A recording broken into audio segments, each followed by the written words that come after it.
کرنے سے. ہم تو خبر کرنے والے کی خبر کو یقین کر لیں، حضور اکرم صلی اللہ علیہ وسلم زنا کا اعتراف کرنے والے کا بھی یقین نہیں کر رہے. سوچو ہمارے درمیان، آپ کے درمیان اس مزاج میں کتنی دوری پیدا ہوئی، کتنا بڑا فرق ہوا. آپ زنا کے معترف کی بھی بات کا یقین نہیں کر رہے کہ تم نہیں جانتے زنا کیا ہے، جاؤ تم نہیں جانتے زنا کیا ہے، جاؤ تم نے زنا نہیں کیا. وہ کہہ رہا میں نے زنا کیا. یہاں خبر کرنے والے کی خبر کا یقین کر لیں اور خود یقین ہی نہیں کر لیں بلکہ خبر آگے بڑھا دیں. آج کے لیے مزاج بن گیا، جو سنو اسے آگے بڑھا دو. حدیث میں آتا ہے کہ ایک آدمی کے جھوٹا ہونے کے اتنا کافی ہے کہ سنی بات کو آگے نقل کر دے. کفا بالمرء کذبا ان يحدث بكل ما سمع. اس لیے فرمایا کہ صحابہ کا مزاج یہ تھا کہ وہ ایک دوسرے کی خوبیوں پر نظر رکھتے تھے. اس میں کیا خوبی ہے، اس میں کیا خوبی ہے، اس میں کیا خوبی ہے. ہمارے ایسا سمجھتے خوبیوں کا لین دین، خوبیوں کا تعامل، یہ ہمارا کام ہے کہ خوبیاں لو خوبیاں دو. حضرت فرمایا کرتے تھے باطل کو ختم کرنا چاہتے اس کا ذکر چھوڑ دو. اس لیے کہ جو لوگ باطل کے تذکرے کرتے ہیں ان کے تذکروں سے باطل کو قوت ملتی ہے.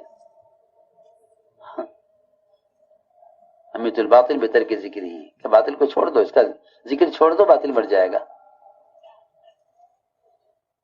اس لیے فرمایا کہ خوبیاں تلاش کرو، خوبیاں اعلان کر کے تلاش کرو. جس کے بارے میں یہ مشہور ہے کہ یہ آدمی بہت بڑا آدمی ہے، حضور اکرم صلی اللہ علیہ وسلم اس کے جنازے پر کھڑے ہو کر صحابہ میں اعلان کر رہے ہیں اس مرنے والے کو کسی نے کوئی خوبی، اس مرنے والے کو کسی نے کوئی خیر کا کام کرتے ہوئے دیکھا ہے؟ جس کی نماز پڑھانے سے تمہیں روک رہے ہیں کہ آپ اس کی نماز نہ پڑھائیے، آدمی اچھا نہیں ہے. آپ اس آدمی کے بارے میں اعلان کر رہے ہیں. بھائی کوئی بولے کسی نے اس کو کوئی نیک عمل کرتے ہوئے دیکھا ہے؟ ایک صحابی نے کھڑے ہو کر کہا اس مرنے والے نے صرف ایک رات اللہ کے راستے میں پہرا دیا ہے. آپ نے فرمایا جو آنکھ اللہ کے راستے میں پہرا دینے میں جاگی ہے وہ جہنم کی آگ نہیں دیکھے گی. فرمایا عمر پیچھے ہٹ جاؤ، تم لوگوں کے عمل کے بارے میں سوال مت کرو، لوگوں کے عمل کے بارے میں سوال مت کرو. ہاں یہ پوچھ سکتے ہو جنازہ مسلمان کا یا غیر مسلم کا ہے، بس. نماز پڑھنے نہ پڑھنے کا تعلق اس سے ہے کہ جنازہ مسلمان کا یا غیر مسلم کا ہے. لیکن کسی گناہ گار کو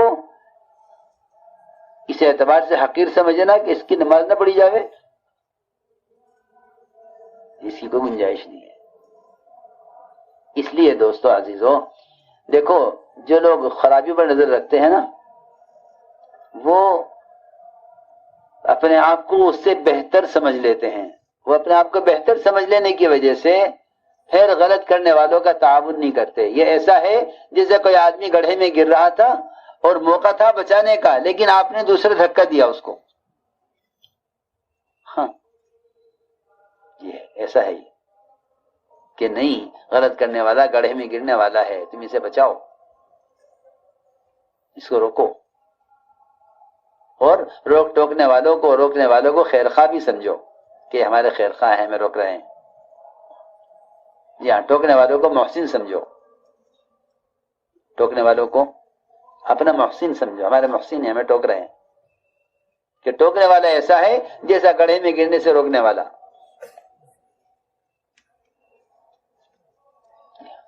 اس لیے فرمایا کہ یہ کام ایک دوسرے کا تعاون کرنے کا ہے. دیکھو یہ بہت اہم بات ہے، یہ کام تعاون کی کہ خیر کا کام ہے اور حکم ہے کہ خیر کے کام ایک دوسرے کا تعاون کرو. خیر کے کام ایک دوسرے کا تعاون کرو. خیر کے کام تعاون کے لیے ہیں، شر کے کام تقابل سے ہوتے ہیں. جی ہاں شر کے کام تقابل سے ہوتے ہیں. آپ دیکھیں گے بادشاہوں کے درمیان تقابل، تاجوں کے درمیان تقابل، دنیا کے لیے تقابل کہ یہ ایک دوسرے سے مقابلے میں آگے بڑھیں.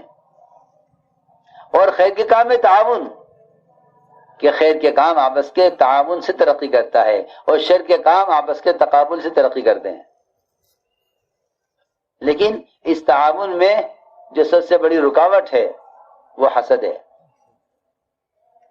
ہاں حسد معاون نہیں بننے دیتا، حسد تعاون سے روک دیتا ہے. میں کل مثال دے رہا تھا کہ ایک دکان آپ کی ہے، ایک دکان سامنے والے کی ہے.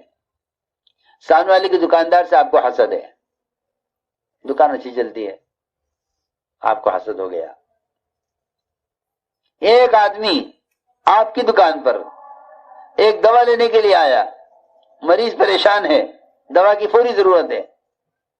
آپ کی دکان پر وہ دوا نہیں ہے، سامنے والے کی دکان پر وہ دوا موجود ہے. آپ اتنا بھی کہنا گوارا نہیں کریں گے کہ اس دکان سے دوا لے لو. حسد یہاں تک پہنچا دے گا. 2 روپے کی گولی کہ کیوں میں 2 روپے کی گولی میں اس کا نفع میں کیوں کراؤں. میں مثال دے رہا ہوں، اللہ مجھے معاف فرمائے، یہ حال ہمارا ہے. میں یہ باتیں بطور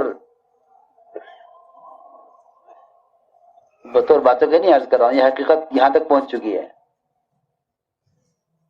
جتنے بھی خیر کے کام ہیں،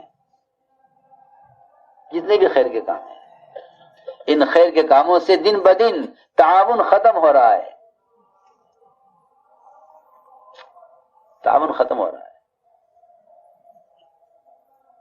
حسد تعاون سے روک دیتا ہے. میں اس لیے عرض کر رہا کہ صحابہ کرام کی بڑی صفت یہ تھی کہ وہ ایک دوسرے کا خیر کے کام میں ایک دوسرے کا تعاون کیا کرتے تھے، اور جنہیں آگے بڑھتے دیکھتے ان کے ساتھ ہو لیتے.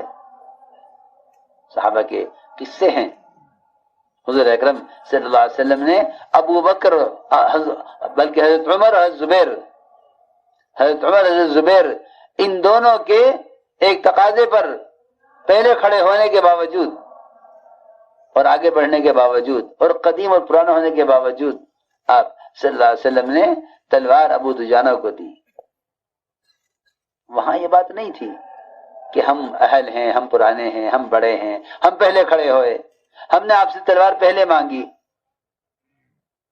لیکن آپ نے ان دونوں کے ہوتے ہوئے اور ان دونوں کے اپنے آپ کو پیش کرنے کے باوجود آپ نے تلوار ابو دجانہ کو دی. ان واقعات میں امتحان ہوتا تھا پرانوں کا کہ آیا اگر کوئی کام ان کے ہوتے ہوئے کسی نئے کو دے دیا جاوے تو آیا یہ پرانے بڑے یہ ناراض ہو کر پیچھے ہٹ جاتے ہیں یا یہ ان کے ساتھ مل کر کام کرتے ہیں.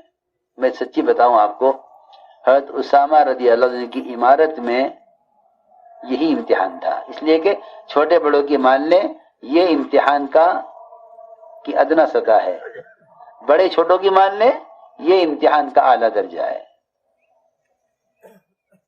امتحان کا اعلیٰ درجہ ہے. حق جہاں بھی ہو اسے قبول کر لو، چاہے وہ چھوٹوں کی طرف سے آئے بڑوں کی طرف سے آئے. حق جہاں سے بھی آئے. اور واقعی میں کہہ رہا ہوں کہ یہ سخت امتحان ہے کہ حق کبھی آئے گا چھوٹوں کی طرف سے، یہ حق کا انکار کر دیں گے کسی کے چھوٹا ہونے کی وجہ سے. یہ بات نہیں ہونی چاہیے. یہ مت کو کون کہہ رہا ہے، یہ دیکھو کیا کہہ رہا ہے. ورنہ بعض مرتبہ منصوصات اور مسنون چیزوں کا آدمی انکار کر دیتا ہے یا حسد کی وجہ سے یا حقد کی وجہ سے، کینے کی وجہ سے، یا صرف اس لیے کہ فلاں صاحب کہہ رہے ہیں ہم اس کو نہیں مانیں گے. کیوں؟ ہاں، منسوخ چیزوں کا بھی انکار ہو جاتا ہے.